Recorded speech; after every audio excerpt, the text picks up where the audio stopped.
ಇವತ್ತೇನು ವಿಜಯಪುರದಲ್ಲಿ ನಡೀತಾ ಇರುವಂತ ರೈತರ ಹೋರಾಟಕ್ಕೆ ರೈತರ ಹೋರಾಟ ಇವತ್ತು 2ನೇ ದಿನಕ್ಕೆ ಕಾಲಿಟ್ಟಿರುವಂತದ್ದು. ಇಲ್ಲಿ ಮನುಕುಳಿಯ ಶ್ರೀ ಸಂಗನ ಬಸವ ಮಹಾಶ್ರೀಗಳು ನಮ್ಮೊಟ್ಟಿಗಿರುವಂತದ್ದು.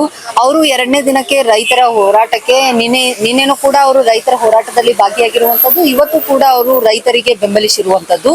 ಅವ್ರನ್ನ ಮಾತಾಡಿಸ್ತಾ ಹೋಗೋಣ. ಇಲ್ಲಿ ಉಸ್ತುವಾರಿ ಸಚಿವರು ಬಂದಿರುವಂತದ್ದು, ಆಮೇಲೆ ಬಿಜೆಪಿಯ ಹಲವು ಇಲ್ಲಿ ಸ್ಥಳೀಯ ಏನು ಬಿಜೆಪಿ ಜಿಲ್ಲಾಧ್ಯಕ್ಷರಿದ್ದಾರೆ ಅವ್ರು ಬಂದಿರುವಂತದ್ದು, ಮತ್ತು ಮಾಜಿ ಸಚಿವರಾದಂತ ಅಪ್ಪಸಾಹೇಬ್ ಪಟ್ಟಣಶೆಟ್ಟಿ ಅವರು ಬಂದು ಭೇಟಿ ನೀಡಿರುವಂತದ್ದು. ಅವರು ಏನೆಲ್ಲ ಆಶ್ವಾಸನೆಗಳನ್ನ ಕೊಟ್ಟರು, ಆಮೇಲೆ ಅವು ಮುಂದಿನ ದಿನಮಾನಗಳಲ್ಲಿ ಏನು ರೈತರ ಬೇಡಿಕೆಗಳನ್ನ ಈಡೇರಿಸ್ತಾರ ಹೇಗೆ ಅನ್ನುವಂತದ್ದನ್ನ ಇಲ್ಲಿ ಶ್ರೀಗಳಿದ್ದಾರೆ ನಮ್ಮೊಟ್ಟಿಗೆ, ಅವ್ರನ್ನೇ ಮಾತಾಡಿಸ್ತಾ ಹೋಗೋಣ ಬನ್ನಿ. ಸರ್, ಇವತ್ತು ಅವ್ರೇನ್ ಬಂದ್ ಹೋದ್ರು ಉಸ್ತುವಾರಿ ಸಚಿವರು, ಅವರು ಏನೆಲ್ಲ ಭರವಸೆಗಳನ್ನ ನೀಡಿದ್ರು, ರೈತರಿಗೆ ಅವರು ನೀಡಿರುವಂತ ಭರವಸೆಗಳನ್ನ ಏನಾದ್ರೂ ಈಡೇರಿಸ್ತಾರ ಹೇಗೆ? ಜಿಲ್ಲಾ ಉಸ್ತುವಾರಿ ಸಚಿವರಾದ MB ಪಾಟೀಲ್ರು ಇವತ್ತು ನಮ್ಮ ರೈತರು ಮಾಡ್ತಕ್ಕಂಥ ಹೋರಾಟಕ್ಕೆ ಬಂದು ಹೋದ್ರು. ಇಲ್ಲಿ ರೈತರ ಎಲ್ಲ ವಿಚಾರಗಳನ್ನು ಟಿಪ್ಪಣಿ ಮಾಡಿಕೊಂಡು ರಾಜ್ಯದ ಮುಖ್ಯಮಂತ್ರಿಗಳಿಗೆ ನಾನು ಹೋಗಿ ನಾಳೆ ಕ್ಯಾಬಿನೆಟ್ ಮೀಟಿಂಗ್ನಲ್ಲಿ ನಾನು ಚರ್ಚೆ ಮಾಡ್ತೀನಿ ಅನ್ನುವಂಥ ಮಾತನ್ನು ಹೇಳೋದ್ರು. ಆದ್ರೆ ನಮ್ಮ ರೈತರು ನೀವು ಬರೀ ನಮಗೆ ಬಂದು ಮನವಿ ಸ್ವೀಕಾರ ಮಾಡ್ಕೊಂಡು ಹೋಗೋದಲ್ಲ, ನಿಮ್ಮ ಸರ್ಕಾರದಿಂದ ನೀವು ಒಬ್ಬ ಪ್ರತಿನಿಧಿ ಅಂದ್ರೆ ಜಿಲ್ಲಾ ಉಸ್ತುವಾರಿ ಸಚಿವರದ್ರಿ, ನಮ್ಮ ರೈತರಿಗೆ 3,500 ರೂಪಾಯಿ ಕಬ್ಬಿಗೆ ಬೆಂಬಲ ಬೆಲೆ ನೀಡ್ರಿ ಅಂತ ತಿಳ್ಕೊಂಡು ನಮ್ಮೆಲ್ಲ ರೈತರು ಮತ್ತು ನಮ್ಮ ಜಿಲ್ಲಾಧ್ಯಕ್ಷರು ಮನವಿ ಮಾಡ್ಕೊಂಡಿದ್ದಾರೆ. ಅದಕ್ಕೆ ನಾವು ನಮ್ಮ ರಾಜ್ಯ ಸರ್ಕಾರ ಆಗಿರ್ಬೋದು, ನಿಮ್ಮ ಕೇಂದ್ರ ಸರ್ಕಾರ ಮೇಲೆ ಕೆಲವೊಂದು ವಿಚಾರಗಳನ್ನು ಇಟ್ಟರು ಅವರು. ಇವತ್ತು ಕೇಂದ್ರ ಸರ್ಕಾರ 3,500 ರೂಪಾಯಿ 50 ರೂಪಾಯಿ ಬೆಂಬಲ ಬೆಲೆ ಘೋಷಣೆ ಮಾಡೈತಿ. ಅದಕ್ಕೆ ರಾಜ್ಯ ಸರ್ಕಾರನು ಘೋಷಣೆ ಮಾಡಲಿ ತಿಳ್ಕೊಂಡು ನಮ್ಮ ರೈತರದು ಆಗ್ರಹ.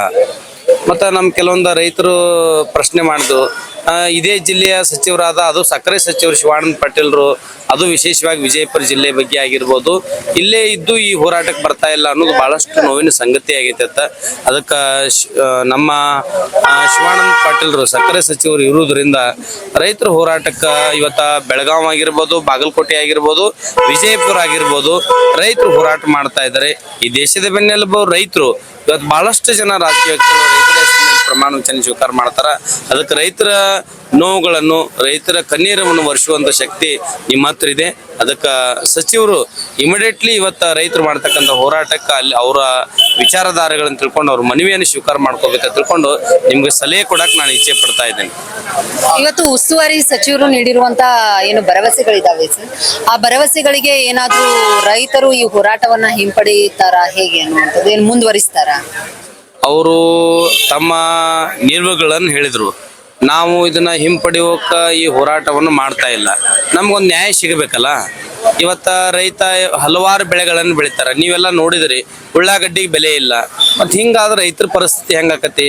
ಇವತ್ತ ರೈತರು ಸರಿಯಾಗಿ ಸಾಲ ಮಾಡಿ ಕಬ್ಬು ಹಚ್ಚಿರ್ತಾರ, ಕಬ್ಬು ಹಚ್ಚಾಗು ಅಟ್ಟೆ ತ್ರಾಸ ಐತಿ. ಅಲ್ಲಿಂದ ಈ ಕಬ್ಬ ಕಟಾವು ಮಾಡಾಗು ಎಂತ ತ್ರಾಸ ಐತಿ ಅಂದ್ರ, ಹೊಸದಾಗಿ ಬಾಳಾರ 1 ತಿಂಗಳ 2 ತಿಂಗಳ ತ್ರಾಸ ಇರೋದಿಲ್ಲ. ಒಂದು 2-3 ತಿಂಗಳು ಹೋಯ್ತಂದ್ರ ಕಬ್ಬು ಕಟಾವು ಮಾಡೋರು ಮೊದಲು ಮಾಡಿ ಪಾಳೆ ಹಚ್ಚಿ ಲಗಾನಿ ಕೊಡಬೇಕು. ಅದ್ರಾಗ ಏನು ಉಳಿದಿಲ್ಲ, ಗೊಬ್ಬರ ತುಟ್ಟೈತಿ, ಎಲ್ಲಾ ತುಟ್ಟೈತಿ. ಇವತ್ತು ಅಪ್ಪಸಾಹೇಬ್ ಪಟ್ಟಣಶೆಟ್ಟಿ ಅವ್ರು ಹೇಳಿದ್ರಲ್ಲ, ಗೊಬ್ಬರವಾಗಿ ಇವಾಗ 300-400 ರೂಪಾಯಿ ಇರುವಂತ ಯೂರಿಯಾ ಗೊಬ್ಬರ ಇವತ್ತ 3 ಪಟ್ಟು ಹೆಚ್ಚಾಗೈತೆ ತಿಳ್ಕೊಂಡು. ಅದಕ್ಕೆ ರೈತರ ಒಳಗ ಬರೀ ಬೆಳಿತಾನ ಅನ್ನೋದು ಅಷ್ಟೇ, ಅದ್ರ ಕಷ್ಟಗಳು ಬಾಳ್ದಾವು. ರಾಜಕೀಯ ವ್ಯಕ್ತಿಗಳು ಅವ್ರ ಕಷ್ಟಗಳನ್ನು ತಿಳ್ಕೊಬೇಕು. ನಿಮ್ಮ ಅನುಕೂಲ ಪ್ರಕಾರ ರೈತರನ್ನು ಬಳಕೆ ಮಾಡ್ಕೋಬೇಡ್ರಿ.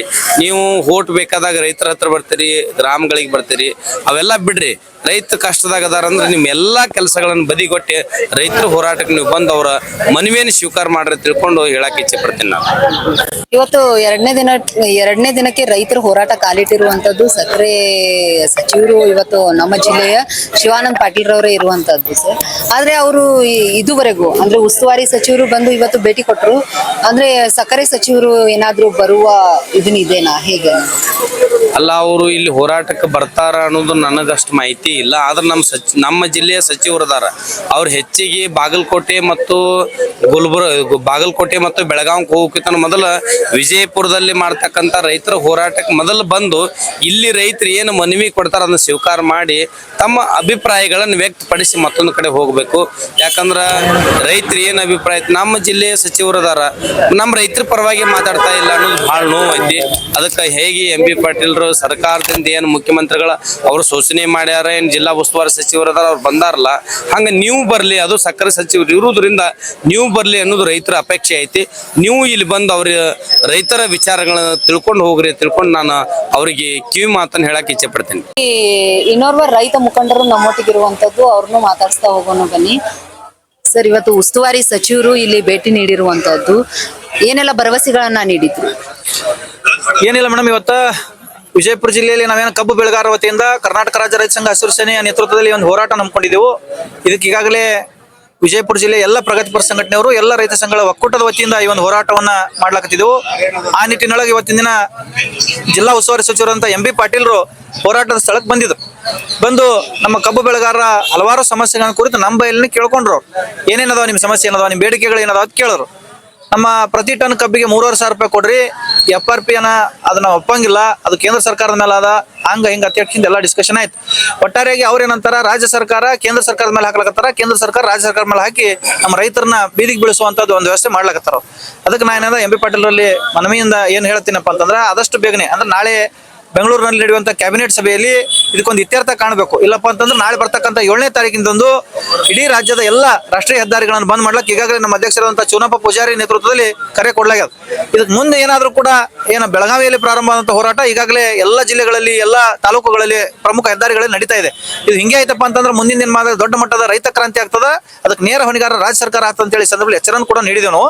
ಆದ್ರೆ ಅವರೆಲ್ಲ ಬರೇ ಮನವಿಯನ್ನು ಸ್ವೀಕರಿಸಿ ನಾವು ಏನಾದ ಪರಿಷ್ಕರಣೆ ಮಾಡ್ತೀವಿ, ಕೇಂದ್ರ ಸರ್ಕಾರಕ್ಕೆ ಒಂದು ವರದಿಯನ್ನು ಸಲ್ಲಿಸಿ ನಮಗೇನಾದ ಕೇಂದ್ರ ಸರ್ಕಾರದಿಂದ ಕೂಡ ಕಬ್ಬು ಬೆಳೆಗಾರ ಪರಿಹಾರ ಕೊಡುವಂತದ್ದು ನಮ್ಮ ಮುಖ್ಯಮಂತ್ರಿಗಳ ನೇತೃತ್ವದಲ್ಲಿ ಹೋಗ್ತೀವಿ ಅಂತ ಅಷ್ಟೇ ಹೇಳಿದ್ರು.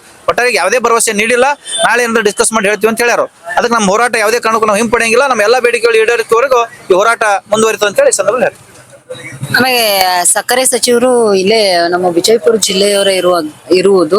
ಆದ್ರೆ ಇಲ್ಲಿ ಪ್ರತಿಭಟನೆ ನಡೆದು ಇವತ್ತು 2ನೇ ದಿನಕ್ಕೆ ಕಾಲಿಟ್ಟಿರುವಂತದ್ದು. ಇಲ್ಲಿ ಅಹೋರಾತ್ರಿ ಅಂದ್ರೆ ರಾತ್ರಿ ಎಲ್ಲ ರೈತರು ಬೀದಿಯಲ್ಲಿ ಮಲಗುವಂತ ಪರಿಸ್ಥಿತಿ. ಆದ್ರೂ ಸಕ್ಕರೆ ಸಚಿವರು ಯಾಕೆ ಇಲ್ಲಿ ಈ ಸ್ಥಳಕ್ಕೆ ಬಂದು ಭೇಟಿ ನೀಡಿಲ್ಲ?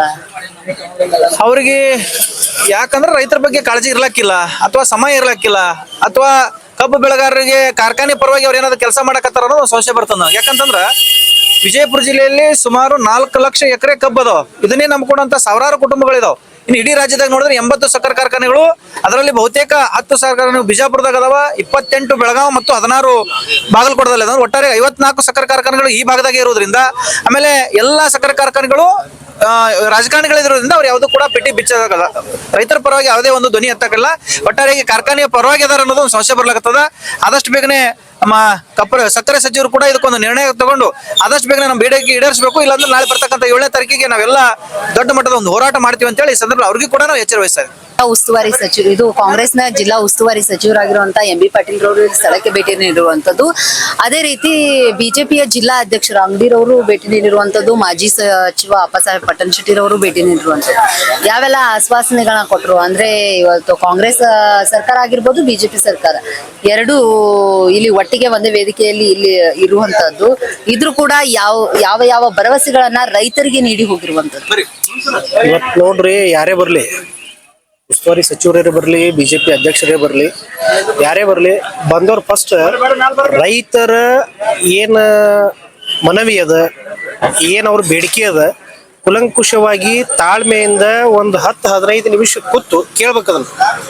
ಕೇಳ್ಬಿಟ್ಟು ರೈತರಿಗೆ ಒಂದೊಂದಾಗಿ ಭರವಸೆಯನ್ನು ಕೊಡೋದಾಗ್ಲಿ, ಅದ್ರ ಬಗ್ಗೆ ಪರಿಹಾರ ನೀಡೋದ್ರಾಗ್ಲಿ, ಅವ್ರಿಗೆ ಮನವರಿಕೆ ಮಾಡಿ ಕೊಡೋದ್ರಾಗ್ಲಿ ಮಾಡ್ಬೇಕು.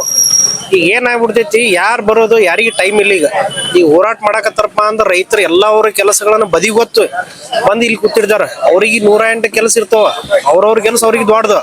ಬಂದವರೆಲ್ಲ 10-15 ನಿಮಿಷನಾಗ ನಾವು ಮುಂದೆ ಅಲ್ಲಿ ಹೋಗ್ಬೇಕು ಇಲ್ಲಿ ಹೋಗ್ಬೇಕು ಅಂತೇಳಿ ಏನೋ ಒಂದು ಹೇಳಿ ಹೋದ್ರಲ್ಲ. ಇವತ್ತು ಕ್ಯಾಬಿನೆಟ್ದಾಗ ಚರ್ಚೆ ಮಾಡ್ತೀನಿ ಅಂತ ಹೇಳ್ಯಾರ.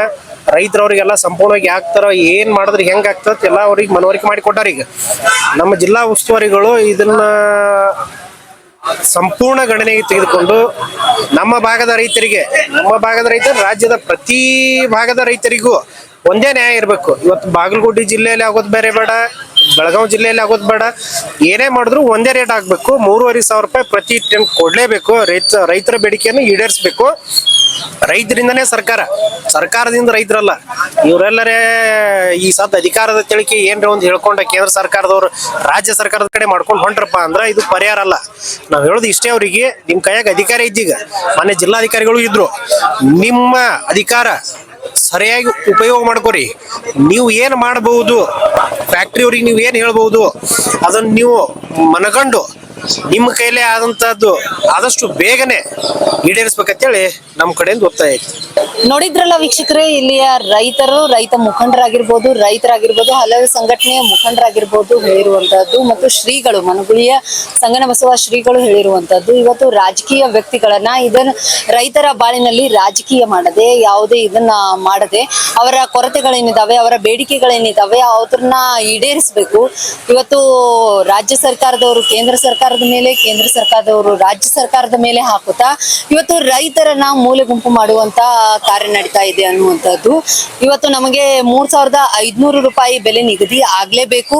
ಅದು ಕೇಂದ್ರ ಸರ್ಕಾರದಿಂದ ಈಗಾಗಲೇ ಬಂದಿರುವಂತದ್ದು. ಆದ್ರೆ ರಾಜ್ಯ ಸರ್ಕಾರ ಇದನ್ನ ಮಾಡ್ಬೇಕನ್ನುವಂಥದ್ದು ಉಸ್ತುವಾರಿ ಸಚಿವರಾಗಿರ್ಬೋದು, ಮತ್ತು ಇಲ್ಲಿಯ ರೈತರ ಅಳಲು ಇನ್ನೊಂದು ಏನಂದ್ರೆ, ಇವತ್ತು ಸಕ್ಕರೆ ಸಚಿವರು ವಿಜಯಪುರ ಜಿಲ್ಲೆಯವರ ಆಗಿರುವಂತದ್ದು.